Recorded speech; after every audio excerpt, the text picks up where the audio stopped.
Manager నిజమే చెప్పాడా? అంటే ఏంటి నువ్వు అనేది? మనం అడిగినప్పుడు ముందు ఆ ఫుటేజ్ ఉందని చెప్పిన మనిషి తర్వాత ఎందుకు మాట మార్చాడు? అంటే అబద్ధం చెప్పాడంటావా?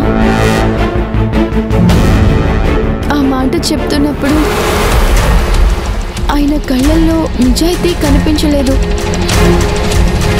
ఏదో బలమైన కారణంతో అలా చెప్పాడా అని నాకు అనిపిస్తుంది.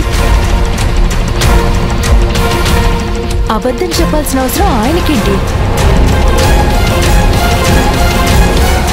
అదేనే నాకు అర్థం కావట్లేదు. మనం ఫైల్ పోయిందని చెప్పిన మాటలు ఆయనకి నమ్మకం కలగలేదని నాకు ఒక పక్కా అనుమానం. అలాగే నా మీద జరిగిన దారుణంలో అతని పాత్ర కూడా ఉందా అనే అనుమానం మరొక పక్క కలుగుతోంది.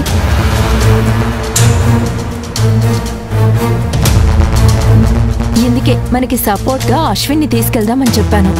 కానీ నువ్వే నా మాట వినలేదు. అశ్విన్ గట్టిగా అడిగితే ఆ మేనేజర్ సీసీటీవీ ఫుటేజ్ ఇచ్చేవాడు. కానీ అది ఫెయిల్ అయింది. ఏదైనా హెల్ప్ కావాలా అని మహేష్ గారు అడిగినప్పుడే ఆయనకి విషయం చెప్పుంటే బాగుండేది.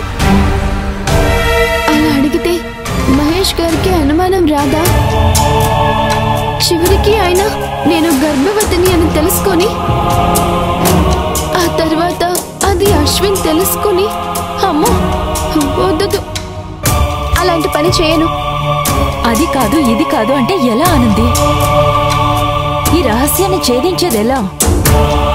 దీనికి కారణం ఎవరో తెలుసుకునేది ఎలా?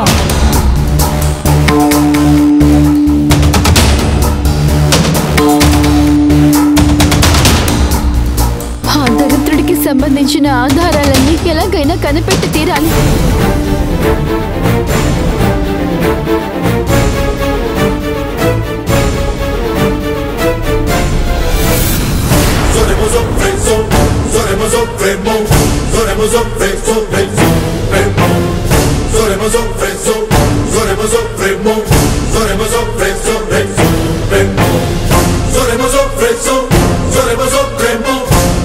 ఏ మిత్ర ఆగు. ఏంటి మా మాటలు దొంగచాటుగా వినడమే పనిగా పెట్టుకున్నావా? నాకు వేరే పని లేదనుకున్నావా? ఆమె కంపెనీ సీఈఓ, అది గుర్తుంచుకో. అది మీ కంపెనీలో, ఇక్కడ నువ్వు ఓన్లీ మిత్ర అంతే. అస్తమానం మా రూమ్ లో ఏం జరుగుతుందా, మేమేం మాట్లాడుకుంటున్నామా అని పిల్లిలా ఇక్కడిక్కడే తిరుగుతూ ఉండడం నేను గమనిస్తూనే ఉన్నాను. హే, పిల్లి అంటే పిల్లి